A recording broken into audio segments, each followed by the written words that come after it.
The Zypherians had studied Earth for decades, mapping its surface, monitoring its inhabitants, analyzing every signal broadcast into the void.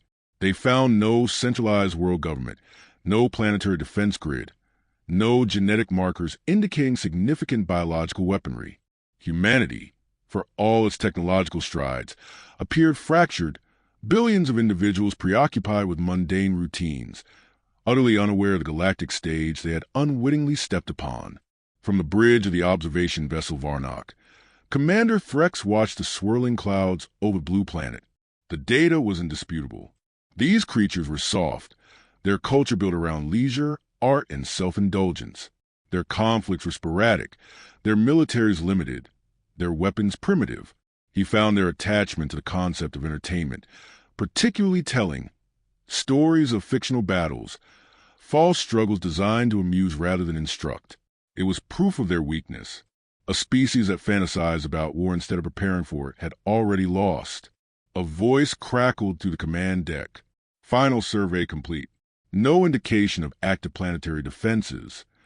Threx allowed himself a slow nod. He turned toward his second-in-command, a lean, angular Zypherian named Calix, whose violet eyes pulsed with anticipation. Proceed with the landing. Ensure the civilians understand our intent. Their compliance will determine whether this transition is painless. The plan was simple. The Zypherians had no need for extermination. They would descend in full force, declare dominion over Earth, and integrate its resources into their empire. Resistance was expected, but only in pockets. Against Zypherian technology, human defiance would crumble before it had the chance to take shape.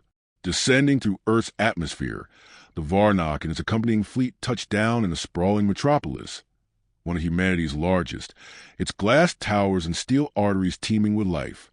Thousands of bipeds filled the streets, moving in tight clusters, their tiny communication devices glued to their hands. They were unaware of the shadow falling upon them. The first ship to land sent tremors through the streets, its sleek, black hull absorbing the golden light of the sun. A ramp extended, and Zypherian enforcers strode onto human soil, their forms clad in reflective exo-armor, their elongated limbs moving with precision. A voice, amplified through translation systems, rang across the city. Inhabitants of Earth, you will not be harmed. Your civilization will now operate under Zypherian rule.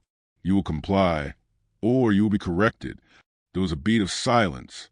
Then another. The enforcers braced for impact, scanning for the inevitable surge of fear, the cries of submission. Instead, laughter rippled through the crowd. At first, it was isolated, one man chuckling, another shaking his head with amusement. Then, like a contagion, it spread. Bystanders lifted their devices, recording, snapping pictures, streaming the event to a global audience. Someone yelled, "Yo, is this a promo for a new movie?" Another threw his arms around a stunned enforcer, grinning into the cameras. A murmur passed through the Zypherian ranks. This was not the reaction they had anticipated. The humans were not fleeing. They were not cowering. They were entertained. Threx's mandibles tightened as he observed the scene from the command vessel. Calix explained. His second-in-command hesitated before responding. Their behavior suggests amusement. They do not perceive us as a threat. Threx's voice darkened. Then make them. Calix relayed the order. The enforcers shifted tactics. Instead of mere presence, they activated their suppression protocols. Energy-based weapons powered up with a sharp hum. A pulse wave shot into the air, a harmless but unmistakable display of force. Silence. Then one of the humans whistled. Damn. Nice effects. Another stepped forward, a woman dressed in casual human attire. She was smiling, but her gaze was calculating. All right, I'll bite. Who sent you guys? Elon? Government psyop? Aliens don't just show up in broad daylight. Where's the catch? The sheer absurdity of a statement nearly made Calix recoil. Did they not recognize the situation? The fleet hovering over their planet? The superiority of the forces before them? A sharp command from Threx crackled through the enforcer systems. Demonstrate authority. Take one into custody. The nearest enforcer responded instantly, selecting a target, a young male who had been grinning through the entire event. The enforcer's elongated fingers wrapped around the human's shoulder, firm but non-lethal. The human looked down at the hand gripping him. His grin widened. "Bad move, buddy." The response was immediate. In a motion too fast for Zypherian scanners to predict, the human twisted free, snapping the enforcer's arm backward with terrifying ease. The sound of alien joints breaking echoed across the plaza. The enforcer crumpled, shrieking. The laughter stopped. The air grew dense, electric. The humans, so careless, so docile, were no longer smiling. Threx felt something cold slither into his gut. The young male, unarmed and unarmored, rolled his shoulders and stepped forward. His expression had changed. "Let me guess," he said, his voice devoid of humor. "You thought we were harmless." Every Zypherian enforcer raised their weapons, but the damage had been done. The illusion shattered. Humanity was not soft. They were not docile. They were predators. Apex predators in dormant mode, conditioned by peace but sculpted by war. And now they were awake. The Zypherian command had expected resistance. They had prepared for desperate attempts at defiance, for weapons to be brandished in futile opposition, for governments to scramble their antiquated militaries in a show of misplaced bravado. What they had not prepared for, what no intelligence report, no behavioral analysis, no historical study had warned them of, was this. The human they had attempted to seize had disabled an enforcer in seconds. The others had stopped laughing. The moment hung, stretched tight like a wire drawn to the breaking point. The streets of the human city, once filled with amusement and indifference, now carried an undercurrent of something far more disquieting. Still, the Zypherian command was not ready to accept what the moment implied. A single human reacting unpredictably was not enough to change the course of an invasion. Threx forced himself to settle. His enforcers were still in control. Their numbers were overwhelming. Their technology was vastly superior. These creatures, these civilians, had no armor, no weapons, no battle formations. Whatever latent aggression had just surfaced, it was still contained. He gestured sharply. Detain him. Use full restraint. The enforcers moved in unison. Their weapons hummed. The magnetic locks on their grab binders releasing with sharp click.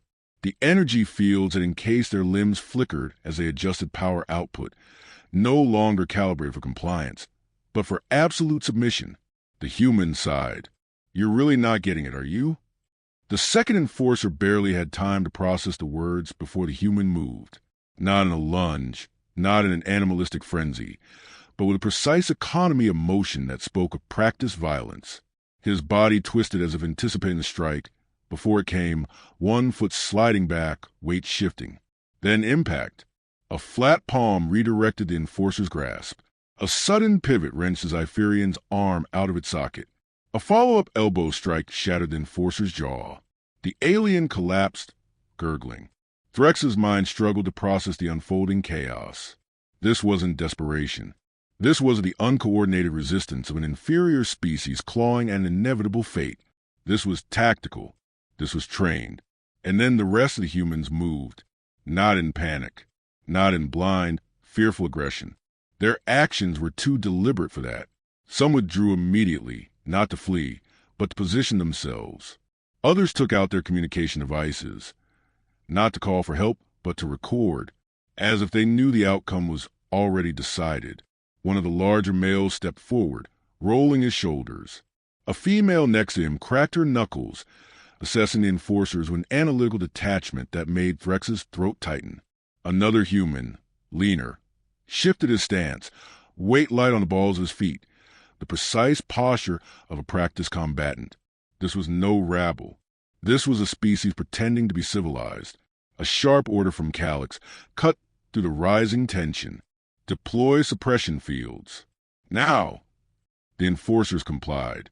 The air shimmered as the city plaza was enveloped in a crackling field of blue energy. The Zypherians had used this containment method on dozens of worlds.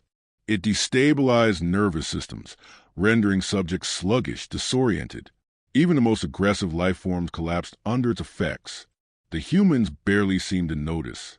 Threx felt something akin to dread curl inside him as the first human stepped through the field entirely unaffected. His expression was unreadable, but his eyes, held something ancient and patient. The silence broke. The human struck with a coordination that no peaceful species should have possessed. A movement on the left. An enforcer's rifle was twisted from his grasp, used against him before he could react. A strike from the right. Precise, efficient, snapping tendons, shattering cartilage. The Zypherian line collapsed in seconds. Threx watched it happen, his mind running through every possible explanation. Perhaps these were outliers, some small militant faction hidden among the civilian population. Perhaps this was an anomaly, an accident of circumstance. But then he looked beyond the battle and saw the expressions of the remaining humans. They were watching, some with narrowed eyes, measuring, calculating, others with quiet amusement, exchanging words he could not hear, not in fear, not in disbelief, in recognition. They had been expecting this. The realization struck him like a physical blow. These creatures, the same ones the species had labeled as soft, distracted, weak, were predators, not the kind that postured, that bared fangs and relied on displays of intimidation. They were something far worse. They were patient. They were disciplined. They had spent centuries pretending not to be what they were. A movement at the edge of his vision caught his attention. A human stood near one of the fallen enforcers, studying the Zypherian's discarded weapon with unsettling ease. He tested its weight, ran a finger over the activation panel. The rifle hummed to life in his hands, its energy charge stabilizing as if it had been wielded 1,000 times before. The human turned it over once, nodded, and set it down, not out of fear, not out of unfamiliarity, but because he had already determined it was unnecessary. Threx's throat tightened. He had been wrong. Not just about the invasion, not just about their tactical approach. He had been wrong about the very foundation of his species' assumptions. They had landed on a planet of sleeping monsters, and they had just woken up. The silence that followed was unnatural, not the kind that signaled peace, but the kind that came before a storm. The enforcers who remained standing did not dare to move. Their weapons were still powered, their training still intact, yet something primal had taken hold of them, an instinct older than technology, older than civilization itself. Fear. Threx could hear their ragged breaths through the command channel, could feel the hesitation bleeding into the neural link that connected them all. Zypherians were not bred for fear. They were conquerors, the architect of subjugation, the undisputed rulers of a dozen star systems. And yet here, on this backwater world, they were frozen, paralyzed not by firepower, not by superior numbers, but by the slow and terrible realization that they had underestimated their prey. A soft tapping sound echoed through the plaza. Footsteps, slow, measured. The young human male, the one who had shattered the illusion first, stepped forward. His hands were empty, his posture loose. He wasn't threatening them. He wasn't even in a combat stance. And that was the worst part. He didn't need to be. Threx forced himself to act. "Calyx," he barked, his voice sharp. "Regroup the enforcers. We still control the battlefield." The order went unanswered. A quick scan of the command channel confirmed his growing dread. Calyx was responding. A sharp command to the fleet above yielded the same result. Static. Threx's mandibles clenched. That wasn't possible. The fleet's communications were shielded against interference. The orbital command systems designed to be impenetrable. For them to be silent meant only one thing. Someone had already taken them. A cold realization settled in his chest. This had been a trap. The humans had allowed them to land, allowed them to deploy their forces, to feel in control. And the moment the Zypherians had committed, the moment retreat was no longer an option. The humans had sprung the cage shut. The young male stopped a few feet away, tilting his head slightly. His gaze flicked to Threx's armor, then to the remaining enforcers, then back again. "You're still standing," he observed. "Good. That means you understand what's happening." Threx forced himself to keep his voice steady. "You think one battle determines the outcome of a war?" The human exhaled softly, a sound that might have been amusement. "War? No, this isn't war." He gestured vaguely at the enforcers, still struggling to rise. This is an adjustment period. The words made Threx's blood turn to ice.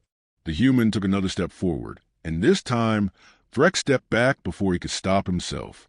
The human noticed. He smiled. It was not a kind smile. "Let me explain something to you," he said, his voice calm, almost conversational. "You came here thinking we were weak, that we were fragile, that we wouldn't fight back." He gestured vaguely at the surrounding city, at the flickering streetlights, at the civilians still standing at a distance, watching with knowing eyes. "That was your first mistake." Threx's grip tightened around the hilt of his sidearm. "And our second?" The human's smile widened. "Thinking we needed weapons to kill you." The words landed heavier than any physical blow. A metallic groan filled the air as one of the downed enforcers attempted to rise, only for a human, an elderly one of all things, to place a firm boot against his armor and press it back down with insulting ease. The Zypherians had lost control of the field. No, more than that. They had never had control to begin with. Threx knew what came next. Surrender, slaughter, humiliation. His people had never faced an enemy like this. A species that didn't just survive war, but thrived on it. That built its culture around games of combat, around relentless improvement, around the notion that no enemy was invincible. They hadn't landed on a planet of frightened civilians. They had landed on a world where every man, woman, and child was a weapon in waiting. The human exhaled, rolling his shoulders as if shaking off tension. Then he spoke, quiet, certain. "Run." The command snapped through the Zypherian ranks like a blade. Some resisted. Some tried to rally. Most did exactly as they were told. Panic was not an emotion the Zypherians were accustomed to. Their empire had spanned the stars for centuries, their conquests swift and efficient, their enemies crumbling long before true war could take root. But now, here, on this insignificant blue planet, panic spread like a virus through their ranks. Some enforcers attempted to hold formation, barking commands in their clipped, efficient language. Their weapons hummed with charged plasma, their neural links flooded with directives from what remained of their command structure. And yet none of it mattered. The humans were no longer playing along. Threx watched as his forces faltered, as enforcers, trained for planetary pacification, for handling unruly crowds, for striking fear into hearts of primitives, were being dismantled by unarmed civilians. It wasn't just the physical combat that horrified him. It was the way the humans moved. There was no hesitation, no wasted motion, no blind aggression. Each action was measured, efficient, ruthless. It was the instinct of creatures who had honed the art of violence not out of necessity, but out of habit. A heavy thud drew his attention to his right. Calyx had finally reestablished contact, stumbling forward from where he had been forced to retreat, his violet eyes wide with something Threx had never seen in him before. "We need to go," Calyx said, his voice a raw whisper. Threx knew it was true. He had known it from the moment that first human had broken an enforcer's arm without effort, from the moment they had realized the suppression fields were useless. And yet, retreating was not just unthinkable, it was impossible. Their fleet was silent. Their transport vessels, even though still intact, were now surrounded, trapped. The young human male was still standing where he had been, watching them with something unreadable in his gaze. He hadn't moved to finish the fight. He hadn't even given an order to the others, because he didn't need to. The battle was already over. The thought made something inside Threx fracture. He was Zypherian. He was a commander of an invasion force. His entire life had been spent learning, conquering, leading. And now, in the span of mere minutes, everything he knew had been unraveled. A sharp crack split the air. One of the enforcers, in sheer desperation, fired a shot.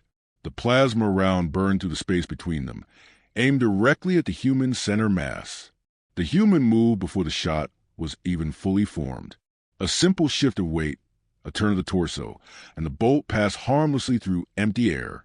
Not luck, not hesitation, just anticipation. The human let out a slow breath. He was no longer smiling. "I gave you a chance." His foot lifted, a step forward. The effect was immediate. The remaining enforcers broke. They turned, abandoning what little structure they had left, sprinting toward any possible escape. Some fired wildly into crowd, but it was useless. Their weapons were too slow, their bodies too weak, their understanding of battle too simple. Threx stood frozen, watching as his forces collapsed around him. He should have been issuing orders, trying to regroup, finding a solution, but there was none. He had invaded a world of apex predators, and now he was standing in their den. The human closed the distance in seconds, not running, not lunging, just moving. By the time Threx raised his weapon, a hand was already on his wrist. A twist, a pressure point, a sudden loss of feeling in his fingers. His weapon clattered uselessly to the ground. He stared up at the human, unable to look away. There was no hatred in the man's gaze, no anger, just a quiet understanding, a recognition that stretched beyond words, beyond species. "You never had a chance," the human said, and for the first time in his life, Threx understood what it meant to lose.